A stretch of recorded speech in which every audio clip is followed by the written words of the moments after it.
This short story is based on my nightmare from years ago. I decided to turn it into a short story because it seemed so real. It jolted me out of my sleep, and even after waking up I was left reeling, believing it had happened. Let me introduce to you my short story nightmare. Done. To one.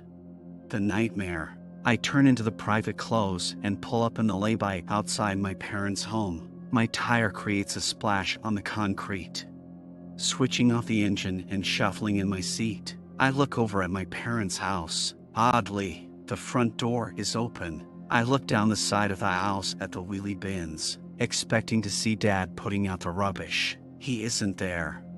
I check the living room window, expecting to see a single shutter flexing, with Mom's fingers waving to greet me, but she isn't. The shutters are undisturbed. Unplugging my seatbelt and opening the car door, I unwillingly step out into the wet, chilly air. With the sound of my car door, I check the window again, expecting the door slam to prompt Mom to take a peek. She doesn't. Strange, says my inside voice. Movement at the top of my periphery vision catches my attention. The upstairs window, one blind shutter out of place, forming a gap. Oh, Mom's upstairs.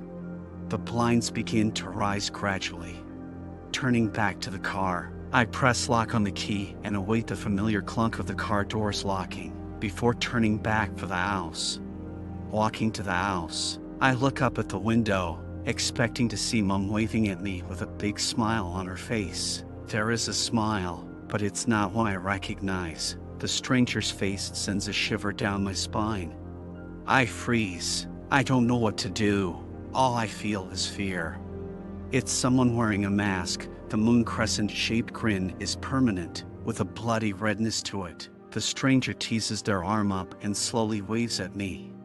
I regain control of my body and charge inside, through the entrance hall, into the sitting room and onto the stairs. I jump over the first step and stumble on the second, falling flat onto my front. The step wins me, stopping me momentarily. Regaining my breath, I clamber up. Mom? Dad? I shout upstairs. My foot slips again, forcing me onto all fours. I look up. Someone's looming on the landing. It's him, staring down at me, still smiling uncontrollably from the top of the stairs. I get back onto my feet and skip the final few steps. I throw my body against him, pushing him against the wall. He doesn't flinch. He smiles, chuckling under his breath. I tear his mask off his face. He's gray, lacking a healthy skin color. Where are my parents? I hear the fear in the shaky intonation of my voice. He continues staring, holding a wide smile.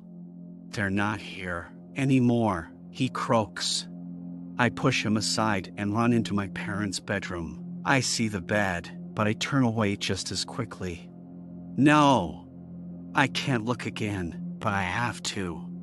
I turn back to the bed. I see two mounds under the duvet. Smudges of red decorate the room, as if I was in an artist's studio.